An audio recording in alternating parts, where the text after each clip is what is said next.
أعوذ بالله من الشيطان الرجيم. بسم الله الرحمن الرحيم.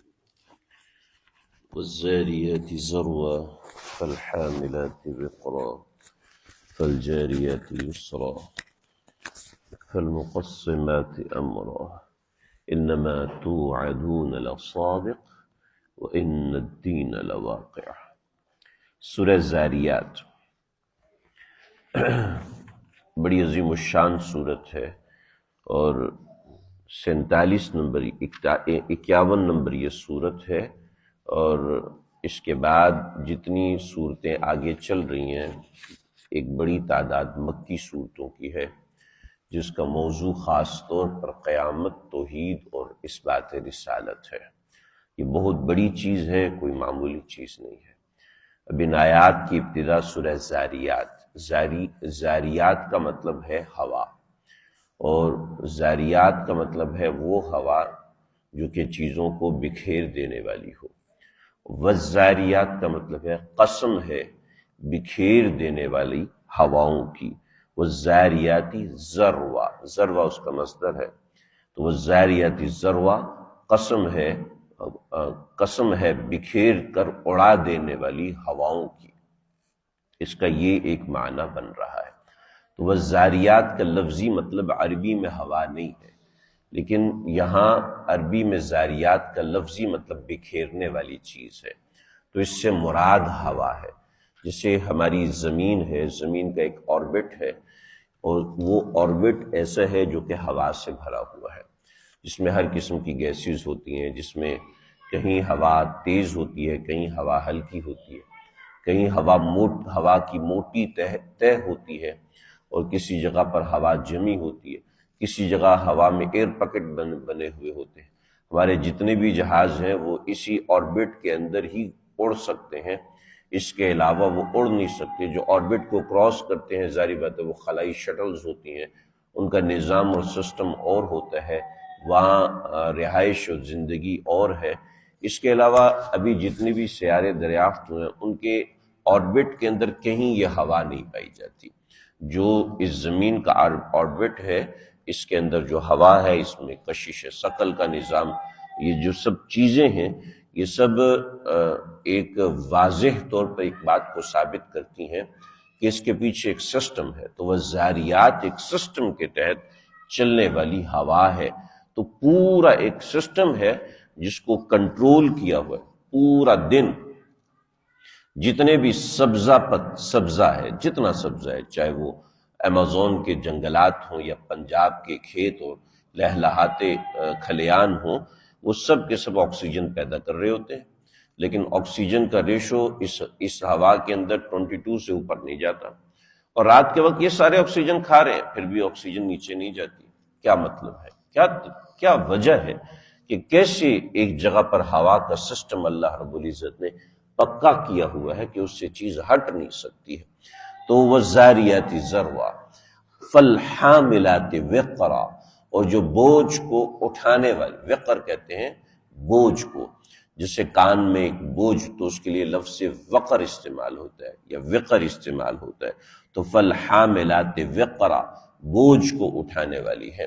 چنانچہ آج اب ہمارا ایئر ڈیفنس سسٹم دیکھیں یا ایئر سسٹم دیکھیے کہ ہماری 10% دنیا ہوا میں ہوتی ہے، یعنی کائنات کے جتنے بھی لوگ ہیں، ہماری زمین کے جتنے بھی لوگ، اس میں 10% ہر وقت ہوا میں ہوتے ہیں، یعنی اتنی بڑی تعداد ہے۔ فالحاملات وقرا سے بادل مراد ہیں، یعنی ہوا جن بادلوں کو اٹھا کے لے کے چلتی ہے وہ حامل مراد ہیں، لیکن اس سے آپ سمجھ سکتے ہیں کہ پرندے بھی آ جاتے ہیں، اس سے آپ سمجھ سکتے ہیں اور بہت ساری چیزیں آ جاتی ہیں۔ فالجاریات یسرا، اور چلنے والی ہے آسانی کے ساتھ۔ بعض حضرات نے یہاں کشتیاں مراد لی ہیں، بعض حضرات نے ہوا ہی مراد لی ہے۔ فالمقسمات امرا، اور جو معاملات کو تقسیم کرنے والی ہے، اس سے ہوا بھی مراد لی ہے کہ ہوا بہت سے معاملات کو تقسیم کر دیتی ہے۔ آج جیسے جیسے سائنس اور ٹیکنالوجی کھل رہی ہے، ویسے ویسے یہ چیزیں بہت کھل کے سامنے آ رہی ہیں۔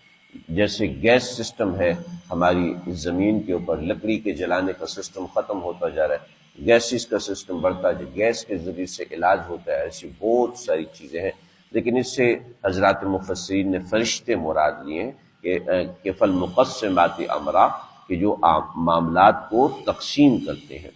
یہ 4 قسمیں کھائیں، اور ان 4 قسموں کو کھانے کے بعد فرمایا انما توعدون لصادق، بے شک تم سے جو وعدہ کیا گیا وہ بالکل سچا ہے، وَإِنَّ الدِّينَ لَوَاقِعٌ، اور بے شک انصاف واقع ہو کر رہے گا، یعنی انصاف ہر کسی کو انصاف مل کے رہے گا۔ پہلے یہ 4 قسمیں جو اللہ رب العزت نے کھائی ہیں، حضرت علی رضی اللہ تعالیٰ عنہ سے کسی نے پوچھا کہ زاریات سے کیا مطلب ہے؟ فرمایا کہ ہوا۔ پھر پوچھا کہ فالجاریات سے کیا مطلب ہے؟ فرمایا کہ کشتیاں۔ پھر پوچھا والمقسمات سے کیا مطلب ہے؟ کہا کہ فرشتے۔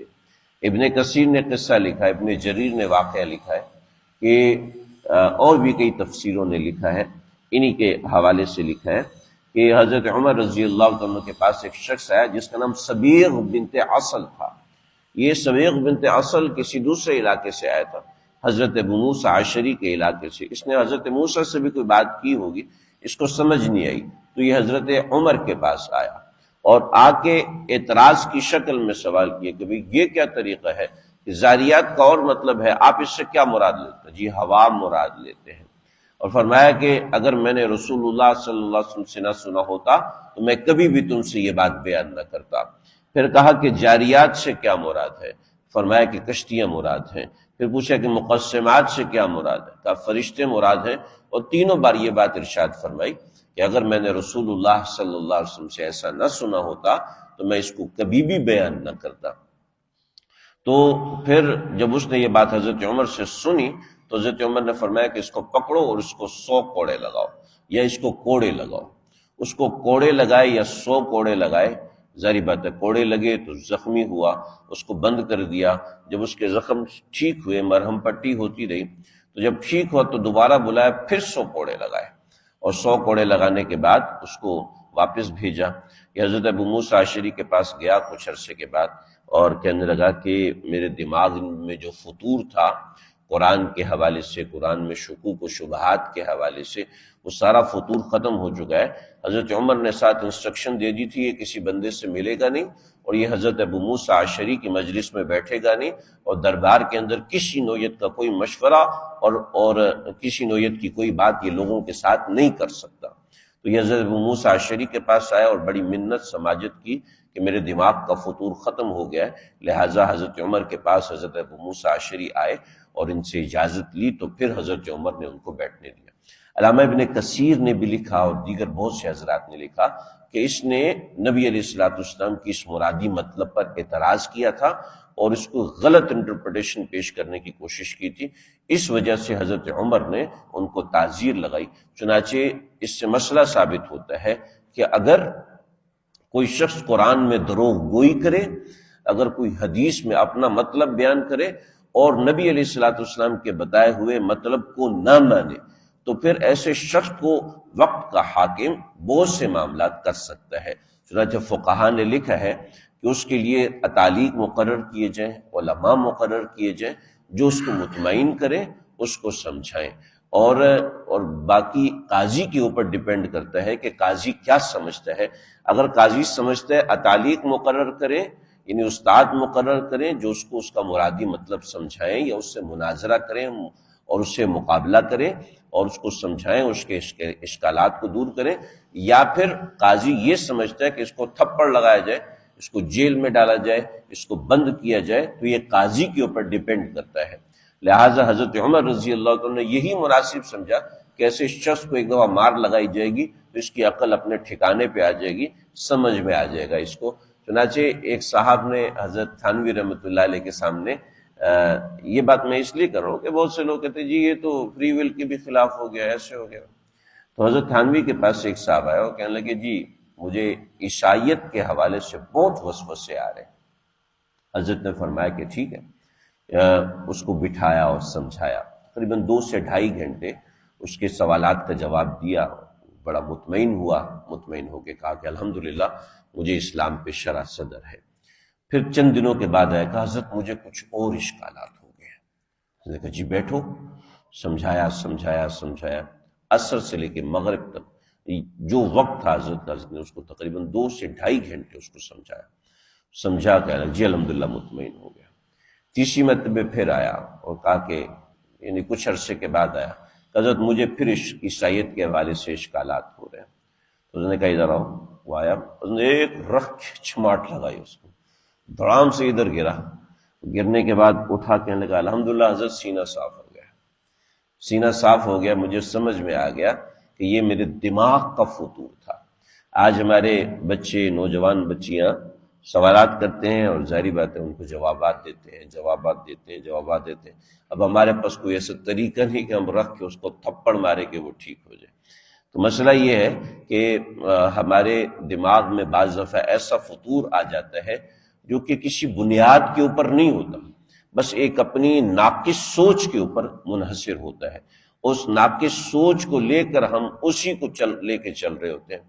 پچھلے دنوں آسٹریلیا سے ہمارے ایک دوست ڈاکٹر ہیں، انہوں نے یہ مجھے لگتا ہے کہ اللہ نے کائنات تو بنائی ہے مگر ایک طرف ہو کے بیٹھ گیا ہے، اور اب کچھ اچھا ہو رہا ہے یا برا ہو رہا ہے اس میں اس کا انٹرفیئرنس نہیں ہے، بس اس نے ایک روبوٹ کی طرح کائنات بنا دی ہے۔ اب کائنات ایک روبوٹک سسٹم سے چل رہی ہے۔ تو یہ کیوں ہے؟ یہ اس لیے کہ بس ہم نے ایک آٹومیٹک مشین دیکھ لی ہے تو وہ جیسے کام کرتی ہے ہم نے سمجھا کائنات بھی ویسے ہی کام کرتی ہے، ہم نے ایسا سمجھ، یہ دماغ کا فطور ہے۔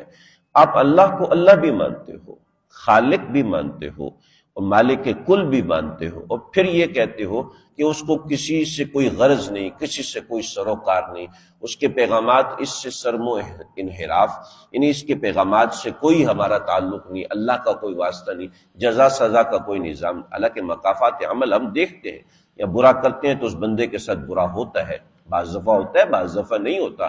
کوئی بندہ اچھا کام کرتا ہے اس کے ساتھ برا ہو جاتا ہے، دنیا کا دستور ہے۔ کوئی بندہ بہت اچھا کرتا ہے اس کے ساتھ بہت اچھا ہو جاتا ہے، کوئی بہت اچھا کرتا ہے اس کے ساتھ برا ہو جاتا ہے، کوئی بہت برا کرتا ہے لیکن لوٹری کھل جاتی ہے بہت اچھا ہو جاتا ہے۔ تو کائنات کا نظام ہے، یہ بتا رہا ہے۔ چنانچہ یہ حضرت عمر رضی اللہ عنہ نے جو اس بندے کو پٹائی لگوائی اور اس کی اصلاح کی، اس کے پیچھے یہ نظام ہوتا ہے، اور اسی طرح کی بہت سی چیزیں۔ انما توعدون لصادق وان الدین لواقع، اس کے اندر بہت ساری چیزیں انشاءاللہ اللہ سمجھتے ہیں۔